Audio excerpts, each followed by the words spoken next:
Good afternoon, ladies and gentlemen. This is the National Intel Report. I'm your host, John Statmiller, on this Tuesday, 16th of June, 09. And it's the special edition of the Intel Report that we do every week with Bob Chapman and Robbie Noel.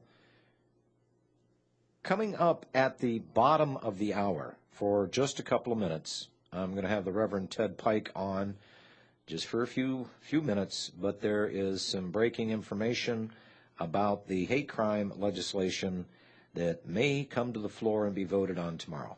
And this information is coming out of the Blade. That is a newspaper in Washington, D.C. that caters to the, well, let me see, who are they now? The gay, lesbian, bisexual, freakoid, whatever. I call the newspaper the Gay Blade. At any rate, coming up at the bottom of the hour, we'll have Ted Pike on just for a couple of minutes to give us an update on the legislation, well, the hate crime. This is being created by people that hate the truth. They hate you so much in America, they've got to shut you up. Well, I'm not going to shut up, or anybody that's connected with this network is not going to shut up.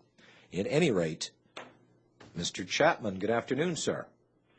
I probably am considered a terrorist. Well, have you seen the latest thing, Bob? The DOD now considers demonstrations as being low-level terrorist activity. Of course. I mean, what do you think about what they're doing in Iran right now? That's a CIA operation. I was just going to say the same thing. They've been trying. I mean, give me a break. They're the terrorists. There you go. This one was the Green Revolution. There was the purple one and the orange one and the red one and the green one. These are all George Soros CIA operations. Good old George. And the incumbent won the race.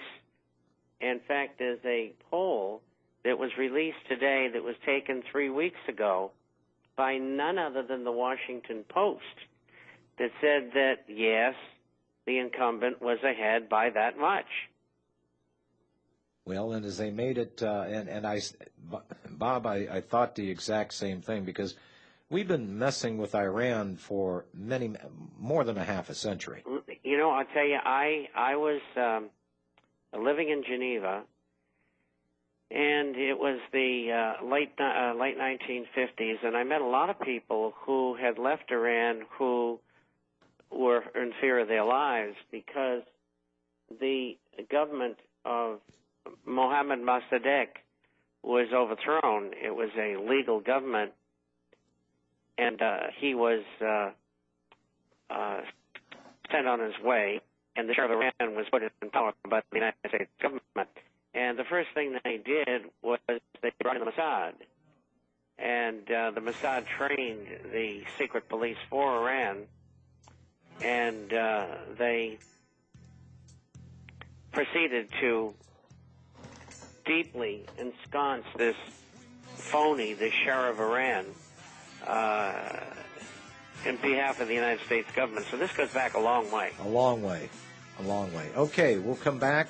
We didn't even get to Mr. Robbie Noel from the flip side. We'll do that right after this break.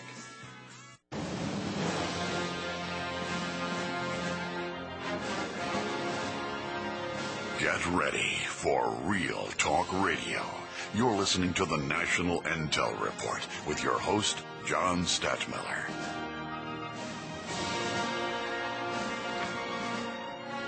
Tons of stuff we've got to get into today. Mr. Robbie Noel, paging Mr. Noel in Scottsdale, Arizona. Are we on? We's live. How you doing? All right, thanks. Well, how you doing, Bob? I'm doing pretty good. Did you catch the USA Italy game? No, Bob. Okay. One of my subscribers played on the Italian side. I'm very happy for him. Well, what a great little segue. What a great way to get into this subject matter. Speaking about Italy, did you hear this one, guys, that the Guardia Italiana di Finanza They seized United States bonds worth about $134.5 billion, supposedly from two Japanese nationals at Chiasco, and that's about 40 kilometers outside of Milan. On the border between Italy and Switzerland, they included 249 U.S. Federal Reserve bonds worth $500 million each, plus 10 Kennedy bonds and other U.S. government securities worth $1 billion each. Italian authorities have not yet determined whether they're real or fake, but if they are real, the attempt to take them into Switzerland would be the largest financial smuggling operation in history. Did you hear anything about this? Sure. Of course. How do you think the Japanese are going to get rid of their dollars? Swiss francs? Well, I mean, it's, this story is right up there with the missing gold. It's coincidental that yesterday we had a downdraft in the metals based on a statement by the Russian finance minister that the dollar will remain the world's reserve currency. That statement reversed today by Medvedev. I mean, it's crazy something's going on, and obviously those are two stories not covered by the mainstream press, so I smell a rat. Well, even Bloomberg did cover this a little bit. They did an article regarding the story.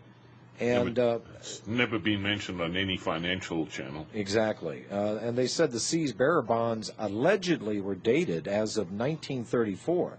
And since these bearer bonds were in the denominations of $500 million apiece, they didn't exist in 1934. Another inconsistency about this one, on March 30th of this year, the Treasury Department announced that $134.5 billion remained in the Troubled Asset Relief Program, or the TARP.